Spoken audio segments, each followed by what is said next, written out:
Artists have expressed their shadows in art for centuries. In my opinion, shadows are the main driving force of why we create art. Artists have actually worked with their shadows or their darkness almost naturally without even realizing. When I experienced a huge mental and emotional collapse in 2020, I was in so much pain that the only thing that I could possibly do was paint.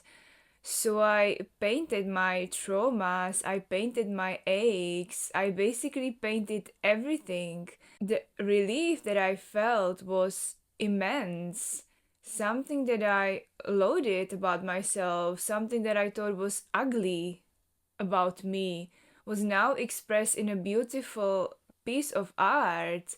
So basically, I took something that I hated and I made it beautiful. And after that, it just felt integrated into my personality. I didn't think it was ugly anymore. I didn't hate it anymore. And doing that actually helped me to heal my spirit because I wasn't pushing it away anymore. I was expressing it.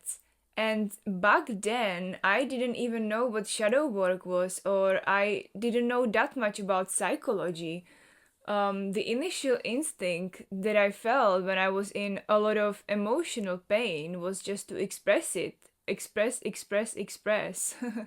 So when we are depressed, we often don't need to be fixed or we don't really need a cure. All we need to do at times is to express because depression naturally asks for expression, and art has the power to literally rewire the brain, and this has been scientifically proven. When artists put their paintbrushes on their canvas and expressing what's inside of them, they are already doing it without even realizing.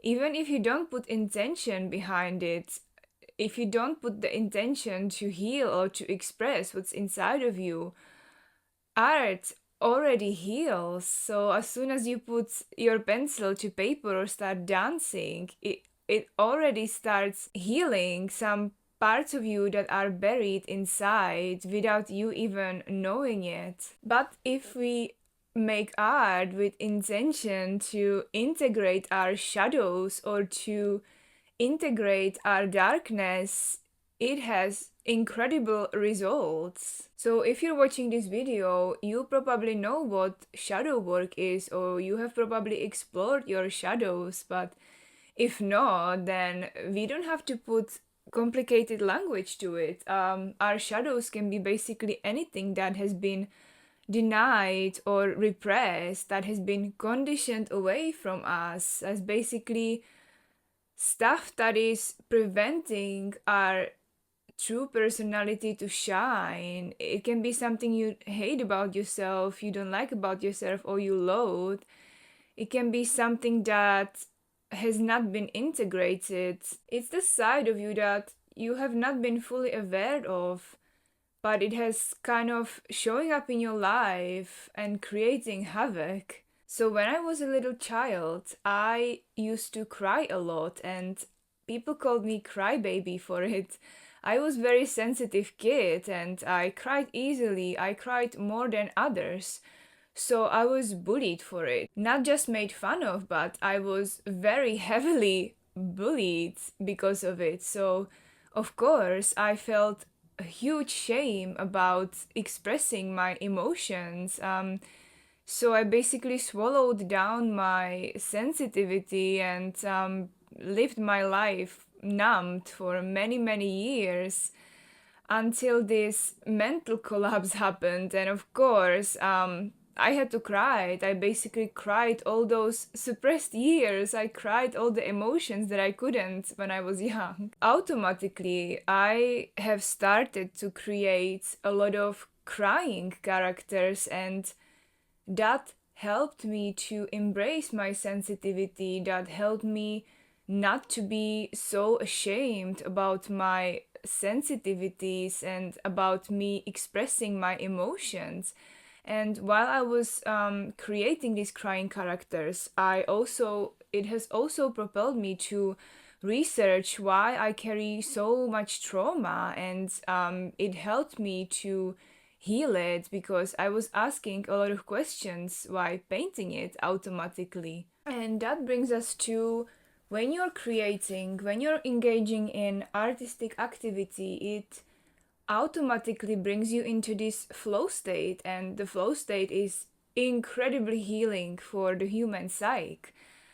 And that flow state can actually open up your psyche, and it can lead you to a sudden realization. So it can open up your psyche to the point where what has been suppressed or even repressed can come up to the surface. So let's say that you've always had trouble to stand up for yourself and you want to express it.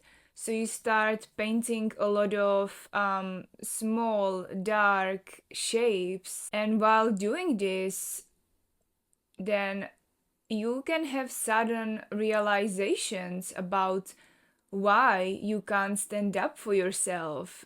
Your psyche in this flow state is open, and while you are intentionally even creating your aches and your traumas, your psyche can access the suppressed emotions or repressed emotions, which can reveal a lot about your past or about the whys.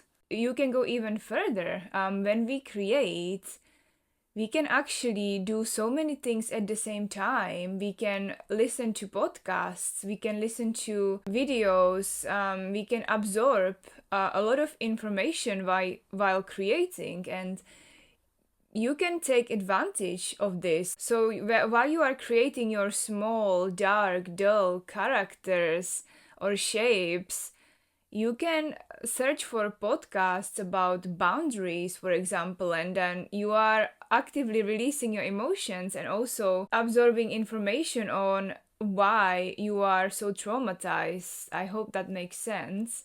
Because while creating and absorbing informations like listening to the podcasts or videos, it's using different regions in our brains, different part of our brains, so we are able to do two things at once, and it should be taken advantage of, really. So doing creative shadow work can be great for people who struggle expressing themselves with words, somebody who is non-verbal, or for somebody who is maybe even too broken, who has a lot of traumas and is overwhelmed and has trouble to expressing it. Art making or creative shadow work can be a great way to start expressing yourself. Basically, it can be used as a standalone practice or as an additional practice or a treatment to your already existing therapy. For example, if you go to the therapist, or if you have other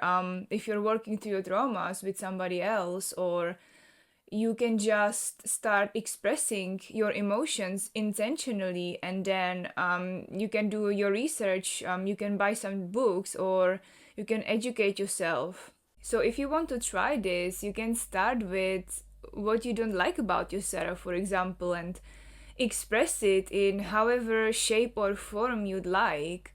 This video is mainly about like drawing and painting because that's my thing, that's what I do, but you can even like do dancing or singing, and you don't have to be good at it at all.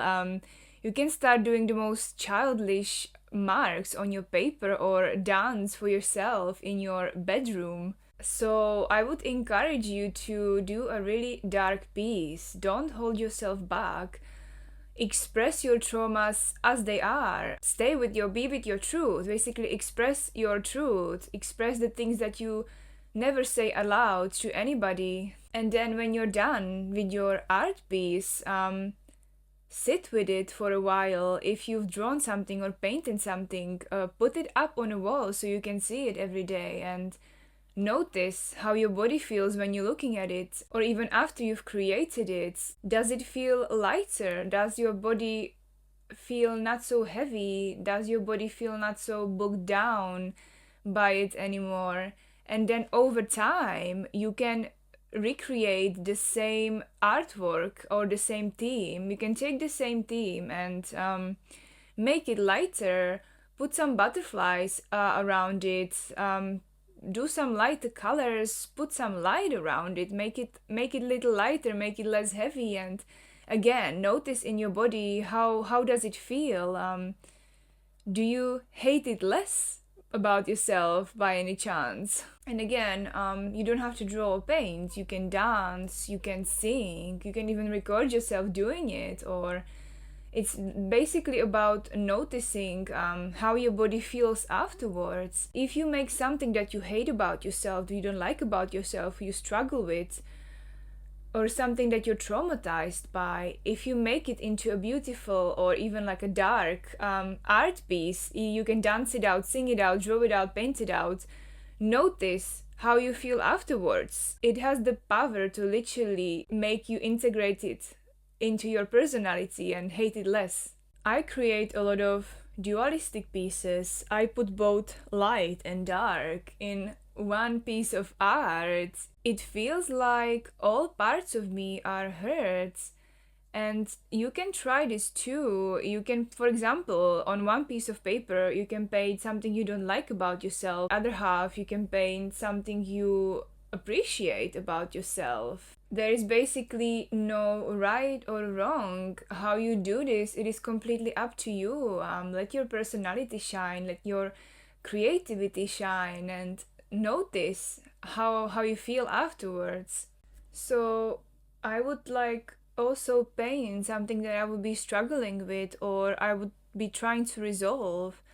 If I had like an ache or something that I would be struggling with, I would basically paint it, and I would even like paint the resolution of it. So on one part of the piece, I would paint something darker, and another half of the piece, I would paint something lighter, and that would automatically give me like a resolution. And then I would, on the side, I would educate myself about it. I would be searching through some YouTube videos, or I would be buying some books and reading it and trying to integrate it into my personality, or like trying to heal basically. And my pieces would serve as these rituals. I would often look at them and it would remind me of my healing journey. And I think that what we are forgetting in this society is that we heal through joy, and as traumas can be really heavy at times, I think art is a great way how to tap into healing. I don't think that healing has to be always terrible and heavy and monstrous. It can be joyous, it can be lighter, and art can serve as this bridge between trauma, between pain and healing. When you start painting your struggles or expressing your struggles, any struggles in an art form, you are automatically pressing the start button of healing. You are already stepping into shadow work without even realizing it. So do it with intention.